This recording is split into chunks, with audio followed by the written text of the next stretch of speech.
I'm David Gura, and this week I traveled to Phoenix, Arizona to interview 2020 candidate Julian Castro, the former mayor of San Antonio, the former head of HUD during the Obama administration. He was one of the first contenders to join the 2020 race, and he was also one of the first candidates to call for President Trump's impeachment. We spoke just hours after ABC News released this clip. We were just talking about it, of George Stephanopoulos' interview with President Trump. If foreigners, if Russia, if China, if someone else offers you information on an opponent, should they accept it or should they call the FBI? I think maybe you do both. I think you might want to listen. There's nothing wrong with listening. I think I'd want to hear it. Do you want that kind of interference in our elections? It's not an interference. They have information. I think I'd take it. Well, I asked him about those comments over pastries and a tall glass of iced tea at Fair Trade Cafe in the latest edition of Politicians and the Pastry Plate. I mean, that's unprecedented in the history of our country.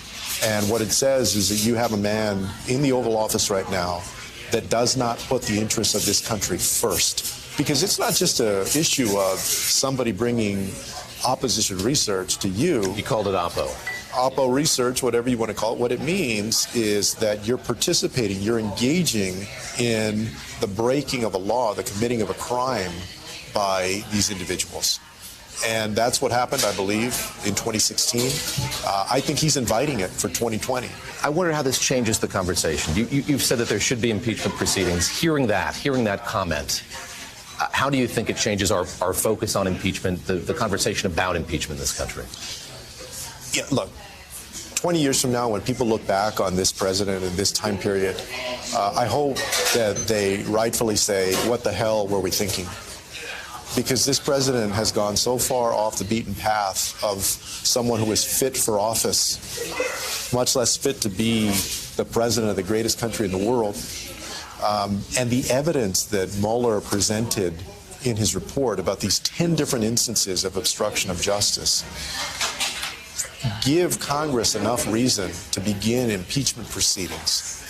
The fact that he said that he would do it all again should make people understand the urgency of beginning impeachment proceedings against the president. And I just think, I've said before that I believe that it's a mistake not to move forward with impeachment because the substance is there, that he either obstructed justice or tried to obstruct justice.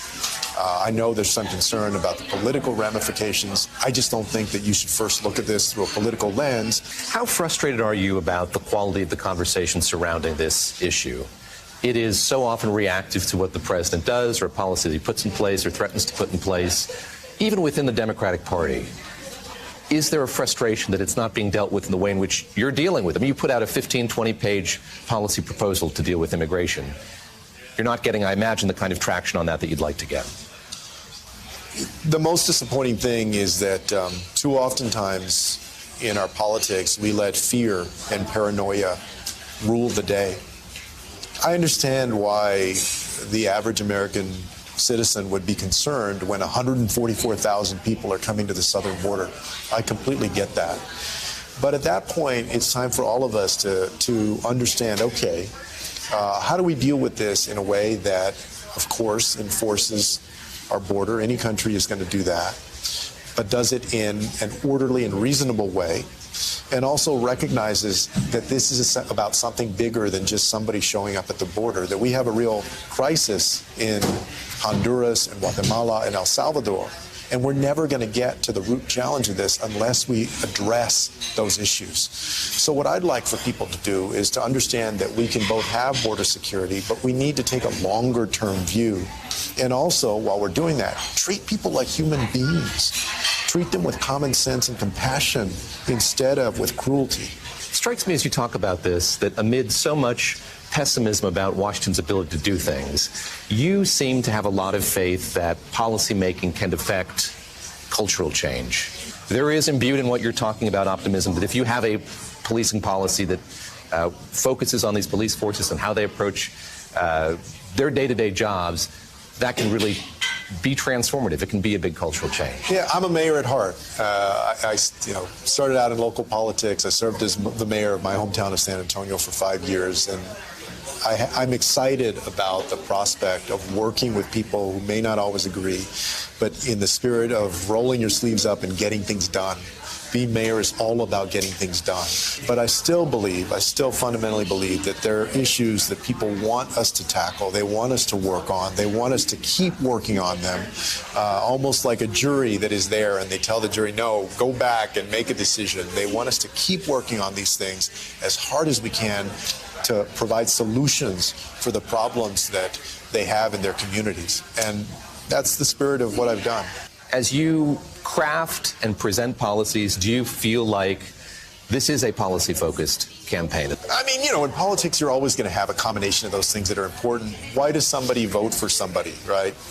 It's a combination of things. It's I like him or I like her, but it's also, okay, well, what is this person going to do for me and my family?